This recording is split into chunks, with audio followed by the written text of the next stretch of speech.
கேரள மாநிலத்தின் கழிவுகள் நெல்லை மாவட்டத்தில் கொட்டப்படுவதாக எழுந்த புகாரின் அடிப்படையில் 2வது நாளாக கழிவுகளை அப்புறப்படுத்தும் பணி நடைபெற்று வருகிறது. இது தொடர்பான பின்னணியை பார்த்து விடுவோம்.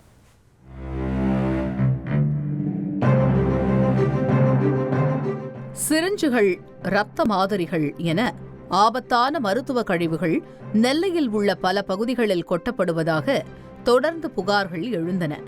அதிலும் அண்டை மாநிலமான கேரளாவில் இருந்து லாரியாக மருத்துவ கழிவுகள் கொண்டுவரப்பட்டு நெல்லையில் கொட்டப்படுகின்றன. நெல்லை மட்டுமின்றி குமரி, தூத்துக்குடி, தென்காசி, தேனி உள்ளிட்ட மாவட்டங்களில் உள்ள நீர்நிலைகள், விவசாய நிலங்களில் கழிவுகளை கொட்டுவது தொடர்கதையாகி உள்ளது. குறிப்பாக நெல்லையில் பழுவூர், நடுக்கல்லூர், இலந்தைக்குளம், பாரதி நகர், கொண்டா நகரம் உள்ளிட்ட பகுதிகளில் கழிவுகள் கொட்டப்பட்டு வந்துள்ளன. இதனால் கிராம மக்கள் நோய்வாய்ப்படும் அச்சத்தில் இருந்துள்ளனர். இந்த அவலச் சம்பவம் குறித்து தென்மண்டல தேசிய பசுமை தீர்ப்பாயம் தாமாக முன்வந்து விசாரணை மேற்கொண்ட நிலையில் கேரளாவே இதற்கு முழு பொறுப்பேற்று கழிவுகளை அகற்ற வேண்டும் என உத்தரவிட்டது. இதன் எதிரொலியாக கழிவுகளை அகற்றும் பணி தொடங்கியது.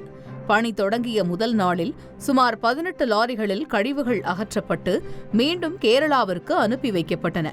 2வது நாளாக கேரளா மற்றும் தமிழக அதிகாரிகள் மேற்பார்வையில் தொடர்ந்து நடந்து வருகிறது. கொண்டா நகரம் பகுதியில் 2 JCB இயந்திரங்கள் 2 டாரஸ் லாரிகள் மூலமும், பழுவூர் கிராமத்தில் 4 லாரிகள் 2 JCB இயந்திரங்கள் மூலமும் கழிவுகளை அகற்றும் பணிகள் நடந்து வருகிறது.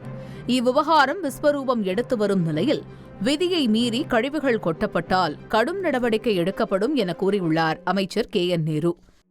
அரசாங்கத்துக்கு சொல்லிச்சு, அரசாங்கத்திலேருந்து கேரளா அரசாங்கத்தோட பேசினாங்க. பேசி இந்த மாதிரி இங்கே ஒன்று கொட்டிகிட்டு இருக்கீங்க அப்படின்னு சொன்னோன்னா அவன் திருப்பி தள்ளிட்டு இருக்காங்க. நான் முதலமைச்சர் ஒருத்தன் அங்கே பேசுகிறேன். முழுமையாக தடுக்கிறதுக்கான நடவடிக்கைகள், வராமல் இருக்கிறதுக்கான நடவடிக்கைகள் எந்த அளவுக்கு இல்லை, இனிமேல் அவங்க கொண்டு வர மாட்டாங்க. இது மாதிரி நடவடிக்கை இது வரைக்கும் நம்ம எடுத்ததே இல்லை. திருப்பி தள்ளிட்டு போனால் சரித்திரமே கிடையாது. நல்ல முன்னெடுப்பு சார். அதை தொடர்ச்சியாக அந்த மாதிரி நடக்காத வரையும் நான் பார்த்துக்கலாம். அப்படி நடந்ததுன்னா பறிமுதல் பண்ணி கைது பண்ணுறதுக்கு உத்தரவு கொடுக்கலாம். இந்நிலையில் கேரளாவில் இருந்து தமிழகத்திற்குள் அத்துமீறல் தொடர்ந்து கொண்டே உள்ளதாக குற்றச்சாட்டு எழுந்திருக்கிறது. இதன் எதிரொலியாக தமிழக கேரள எல்லை சோதனைச் சாவடி வழியாக கேரளாவில் இருந்து கொண்டுவரப்பட்ட மனித கழிவுகளை வெளியேற்றும் வாகனம் மற்றும் உணவக கழிவுகளை ஏற்றி வந்த 2 வாகனங்களை போலீசார் சிறைபிடித்தனர். அத்துடன் வாகனத்தை ஓட்டி வந்த 2 ஓட்டுநர்களும் கைது செய்யப்பட்டனர். இதுபோன்ற அத்துமீறல்கள் தொடராமல் இருக்க கண்காணிப்பு நடவடிக்கைகள் தீவிரப்படுத்தப்படும் என கூறப்படும் நிலையில் ஆண்டாண்டு காலமாக தொடரும் இந்த பிரச்சினைக்கு இதன் பின்னராவது தீர்வு காண வேண்டும் என கூறுகின்றனர் மக்கள். தந்தி டிவி செய்திகளுக்காக செய்தியாளர் ராமசுந்தரம்.